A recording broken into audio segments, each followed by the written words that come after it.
You know what's something I see in the comments a lot? You still read the comments? I thought you didn't have time anymore. I go around every now and then, but I do have my own things outside of this. I do my best. Anyways, I see a decent amount of people going through stressful times, and they actually use our videos to help them through it.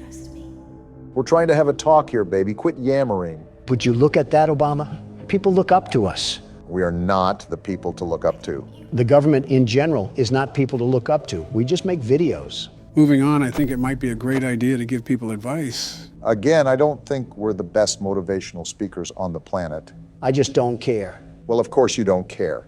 You don't care about your own family. Why would you about our audience? Great way to read between the lines, Dingus. You see why that comment didn't affect me? You want to know why, Obama? Can we just get to Joe's point already? Sometimes I don't understand why people do the things that they do. Baby, please stop. This is about Joe's point. I don't care, Obama. Think about it. If I were to care about what every single person had to say about me, would that make me a happy man? Well, no. You liked me. You've already told me that you can't please everybody. That's my point.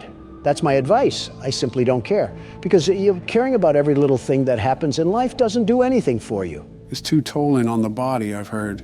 Exactly my point, Obama. Out of all of the things you worry about, have any of them added a single moment to your life? I can't say they have, no. So why are you going to spend precious time that you can't make up worrying about people who don't provide anything to your life? I thought this was advice for the audience, not me. It's sort of merged into both. But seriously, how are you going to let someone tell you how to live your own life? That's pathetic.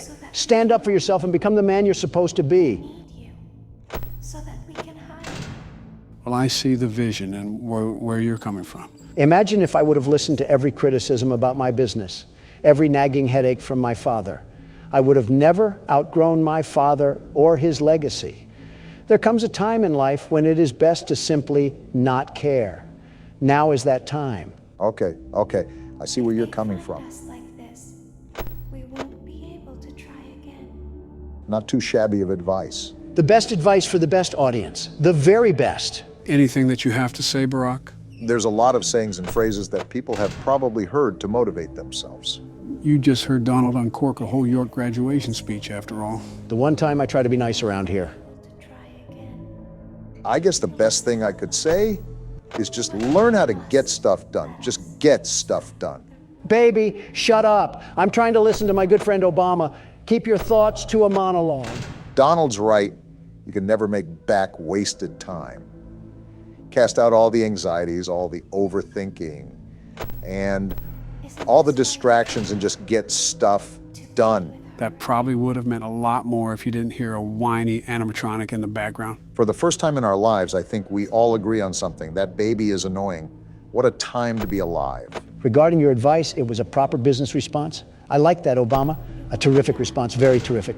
And it will only hurt for a moment. I appreciate that, Don. I'm just speaking from the heart. It's nice that you guys hold such bold philosophies. I'd love to hear the old Cracker Barrel rocking chair advice you have to say, Joe. Hey, cool it. Well, as we've said before, life is never easy. Something's always going on that it feels like the world will cave in at any given moment. I think the Middle East is a prime example of that. For everyone out there that finds it hard to keep going.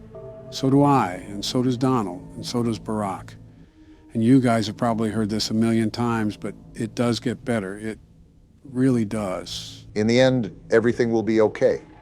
And if it isn't okay, then it isn't the end. I feel like we're football dads trying to pick the kid that just got mopped by a linebacker. Everyone feels knocked down after all. Only thing you can do is get back up. Now we just wait for Tim Allen to come out of a backstage curtain and deliver some slapstick. This isn't Christmas with the Cranks, Don. Give it 2 months.